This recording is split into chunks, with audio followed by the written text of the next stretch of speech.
David était un homme selon le cœur de Dieu. La raison de l'approbation de Dieu dans son choix des hommes nous est montrée dans ce qu'il a dit à Samuel concernant un des autres fils d'Ishaï.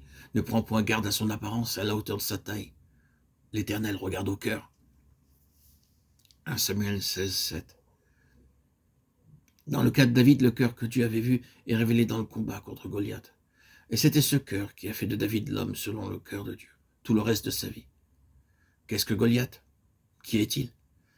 Il est une figure colossale derrière laquelle tous les Philistins se cachent. Il les englobe tous, les inclut tous. En effet, il est la force des Philistins dans sa totalité, car ils ont fui quand ils ont vu que leur champion était mort.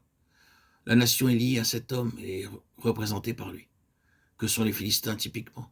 Ils représentent ce qui est très proche de ce qui est de Dieu, étant toujours dans la proximité étroite des choses de Dieu, cherchant sans cesse à empiéter sur elles, pour avoir une main mise sur elles, pour examiner, chercher à pénétrer et à découvrir les choses secrètes de Dieu.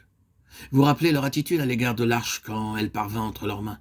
Ils cherchaient sans cesse à pénétrer les secrets de Dieu, mais toujours d'une manière naturelle. Ils sont appelés incirconcis, c'est ce que David a dit au sujet de Goliath. Ce Philistin, cet incirconcis. Nous savons par l'interprétation de Paul que cela représente en type cette vie naturelle non crucifiée, cette vie naturelle qui cherche toujours à avoir une main mise sur les choses de Dieu, indépendamment de l'œuvre de la croix. Cette vie naturelle qui ne reconnaît pas la croix, qui met la croix de côté et pense qu'elle peut agir sans la croix dans les choses de Dieu, qui ignore le fait qu'il n'y a aucune possibilité dans les choses de l'Esprit de Dieu, excepté par la croix, comme une chose expérimentée en tant que puissance de brisement de la vie naturelle, mais une puissance qui ouvre une voie pour l'Esprit. Il n'y a aucune possibilité pour nous de connaître les secrets de Dieu excepté par le Saint-Esprit. Et le Saint-Esprit n'était pas, nous employons les mots dans cette section particulière de Jean 7, 39, jusqu'à ce que le calvaire soit accompli. Ce doit être personnellement dans l'application, pas simplement historique. Les Philistins incirconcis parlent simplement d'une vie naturelle qui s'approche des choses de Dieu et interfère toujours avec elles, les touchant, les examinant, voulant mettre la main sur elles. C'est une menace pour ce qui est spirituel. Goliath incarne tout cela. Tous les Philistins sont englobés en lui. David le rencontre et le résultat dans l'interprétation spirituelle est celui-ci, que le cœur de David n'aura rien de cette chose-là.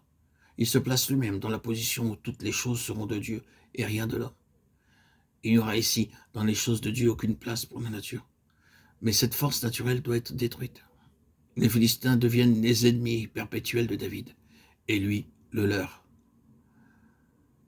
Voyez-vous, l'homme selon le cœur de Dieu, qui est-il? Qui est-il? C'est un homme qui, bien que les forces contre lui soient terribles, se place de tout son être contre ceux qui interfèrent avec les choses de Dieu d'une manière incirconcise. Ce qui contredit la croix du Seigneur Jésus, ce qui cherche à forcer le passage dans le royaume de Dieu, autrement que par la porte de la croix, est représenté par le Philistin. Qui est ce Philistin incirconcis? Le cœur de David fut emporté par une puissante indignation contre tout ce qui était représenté par cet homme.